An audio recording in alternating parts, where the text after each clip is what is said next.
नमस्कार, मैं पवन शर्मा आज समाज के यूट्यूब चैनल पर आप सभी दर्शकों का स्वागत करता हूं। हरियाणा के चुनाव में लगभग 2 माह का समय या इससे थोड़ा-सा ज़्यादा का समय बाकी है।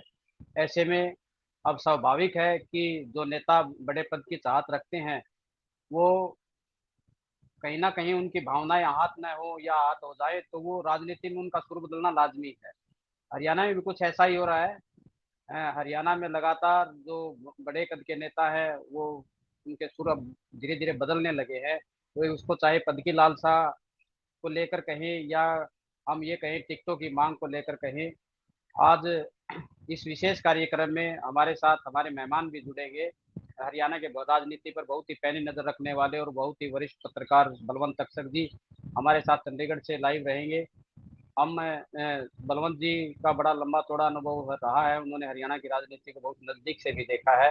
अभी शायद कुछ तकनीकी समस्या के कारण वो जुड़ नहीं पाए हैं।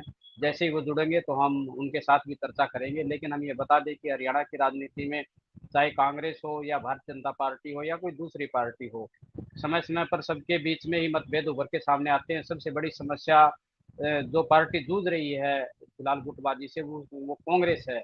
हाँ, किरण चौधरी पार्टी छोड़ चुके हैं गुटबाजी की समस्या के चलते, वहीं अब भूपेंद्र हुड्डा और शैलजा के बीच में गुटबाजी किसी से छिपी नहीं है। ठीक इसी प्रकार के विरोधाभास की बात हम करें तो भारतीय जनता पार्टी में भी दिखाई देने लगे हैं। राव इंद्रजीत ने स्पष्ट तौर पे कहना शुरू कर दिया है कि जो सत्ता की की डगर है, वो कहीं न कहीं दक्षिण हरियाणा से होके गुजरती है।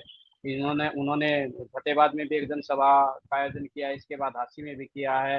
अब लगातार उन्होंने अहिरवाल के दौरे शुरू कर दिए हैं। उनकी बेटी ने भी कल ही एक कार्यक्रम में ये कहकर सबको चौंका दिया कि वो चुनाव लड़ने की इच्छुक है और वो चुनाव वो लड़ेंगी। अब वो किस पार्टी से चुनाव लड़ेंगी वो या भारतीय जनता पार्टी पे प्रेशर बना के टिकट की चाह रखती हैं। भारतीय जनता पार्टी ने साफ कह रखा है कि वो एक परिवार एक पद की ही उनकी पार्टी की गाइडलाइन है, उससे वो इतर नहीं जाएँगे।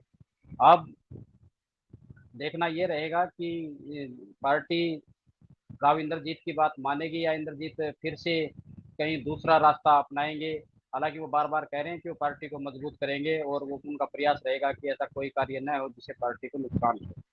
अब फिलहाल इन सब बातों पे नज़र रखते हुए धर्मवीर ने भी जो कि भिवानी महेंद्रगढ़ से सांसद हैं, उन्होंने भी साफ कहा है कि कहीं न कहीं अहिरवाल की भावनाएँ आहत हुई हैं, जिससे कि इंद्रजीत से जो वो लगातार 5 बार सांसद रहे हैं, उनको केवल राज्य मंत्री के पद तक ही सीमित रखा गया, कैबिनेट का मंत्री या कैबिनेट का दर्जा उनको नहीं दिया गया। उससे अहिरवाल में कहीं न कहीं लोगों को ये लग रहा है कि इंद्रजीत के साथ नाइंसाफ़ी हुई है।